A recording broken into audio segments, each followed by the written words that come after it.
Hi, my name is Katie Ashton, and I'm a special education teacher and a Morningside College graduate student. My research project focused on mindfulness instruction and its effects on elementary education students' on task behavior. The problem that we looked at in this research study was that special education students identified with an emotional or behavioral disability will often miss out on important instructional activities due to off task or inappropriate behaviors. The missed instructional time creates or even widens the gap for these students, the academic achievement gap for these students.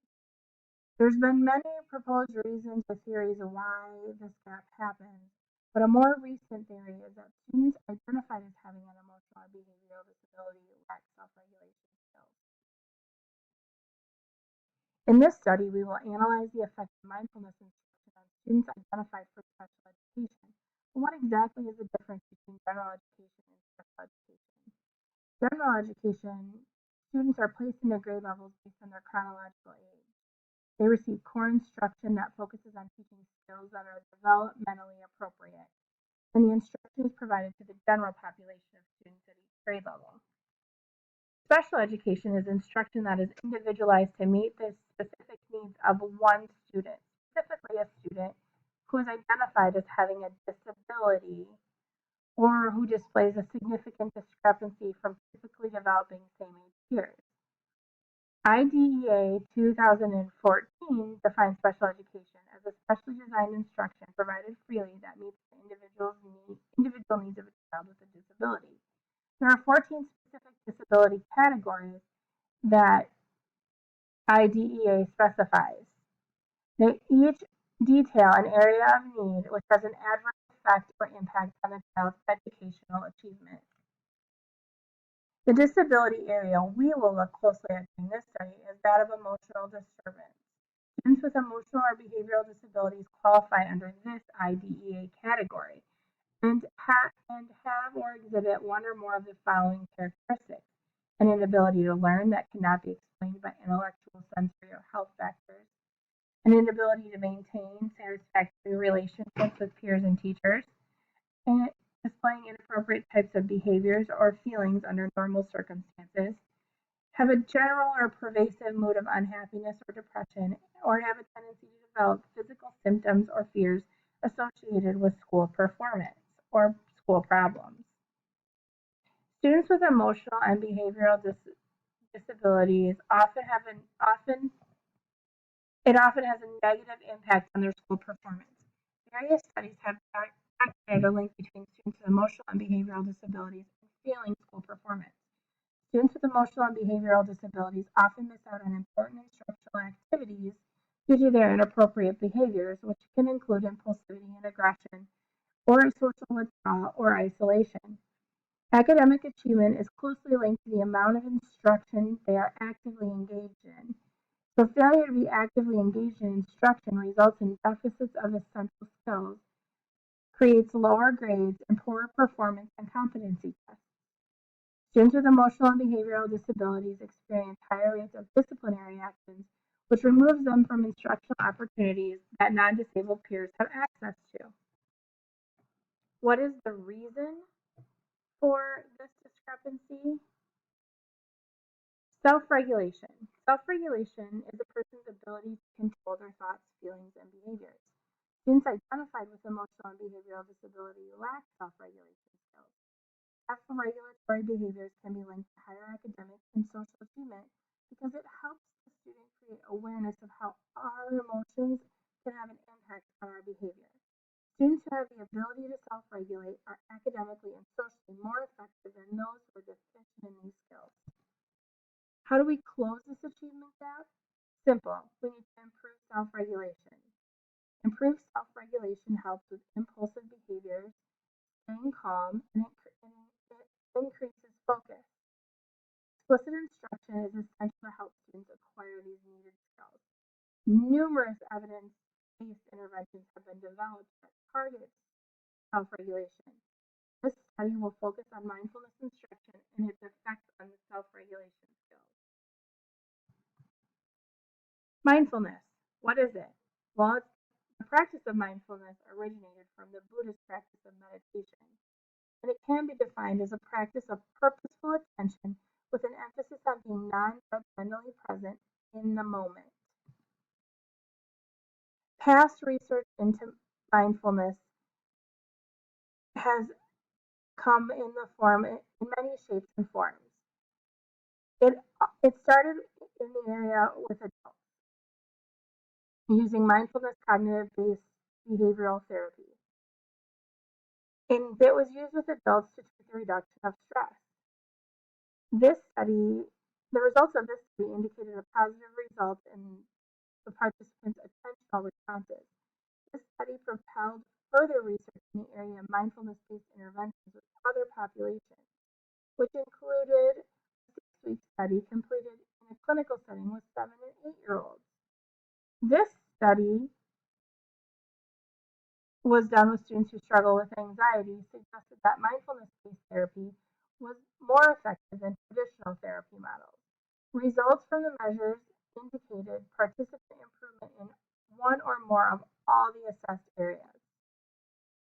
Another study done in 2013 was a large-scale study used with kindergarten through 6th grade students, and the results indicated that students that participated made gains in the area of attention, self-control, and participation. The 2015 randomized control study done with preschool children showed results that students made improvements in social competency, sharing, delayed gratification, and executive functioning. Many areas of mindfulness-based theories have been researched, and overall effects of this research have shown positive effects on student behaviors. Participation groups for these studies have included elementary-age students suffering from anxiety, elementary students from low-income minority households, and even preschool-age students. But one area in which there is a gap in the research is the use of mindfulness-based interventions with students who are identified as having emotional and behavioral disabilities. Students in this population lack self-regulation skills. They often engage in impulsive, aggressive, non-compliant, and off-task behaviors, and their display of these skills often affects the amount of actively engaged instructional time they receive. The purpose of this study was to determine the effect weekly mindfulness instruction had on students identified with emotional and behavioral disabilities on task behavior. Specifically, this study examined the effect of 80 minutes of weekly mindfulness instruction had on elementary age students identified with an emotional or behavioral disability. The participants in this study came from an urban school district in eastern Iowa. The district has 13 elementary schools, 3 middle schools, and 2 high schools. K-12 enrollment is 10,588 students, and K-5 enrollment is 4,698 students.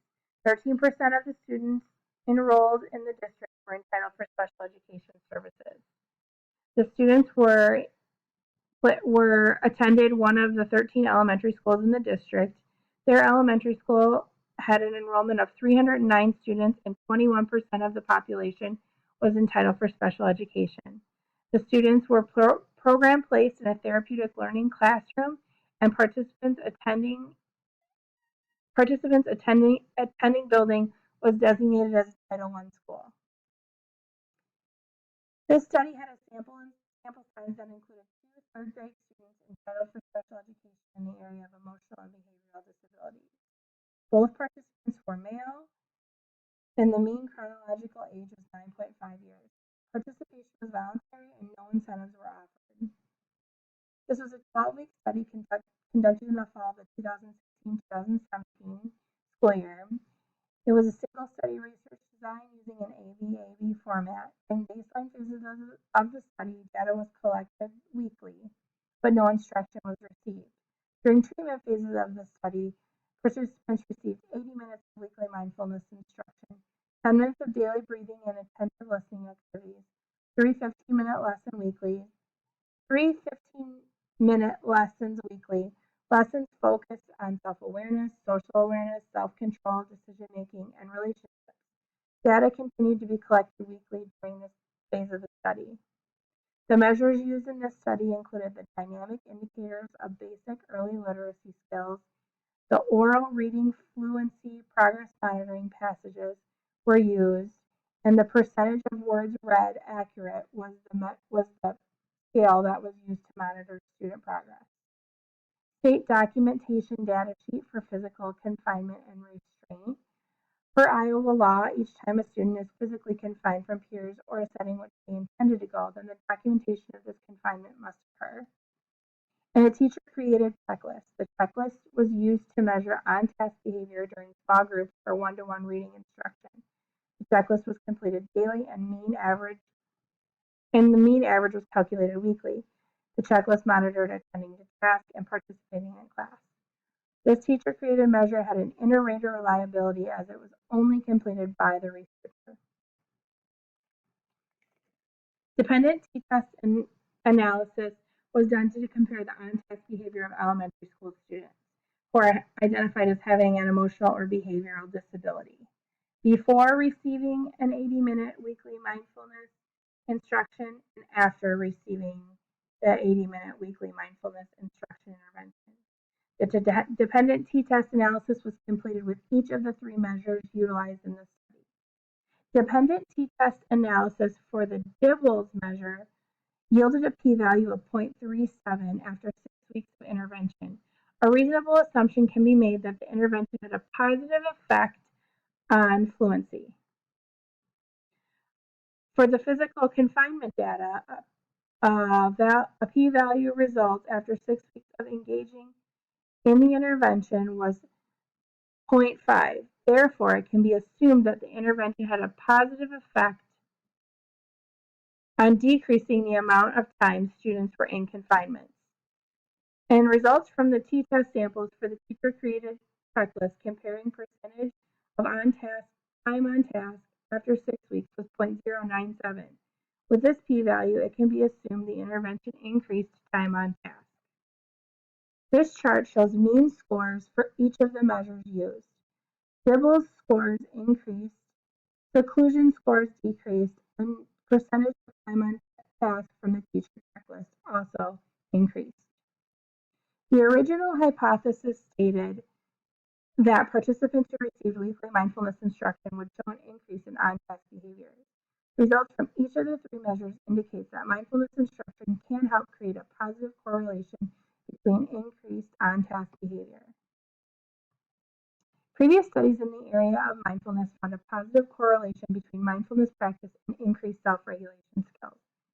This study hypothesized that implementing a mindfulness instruction intervention with students identified as having an emotional or behavioral disability would increase their on-task behaviors.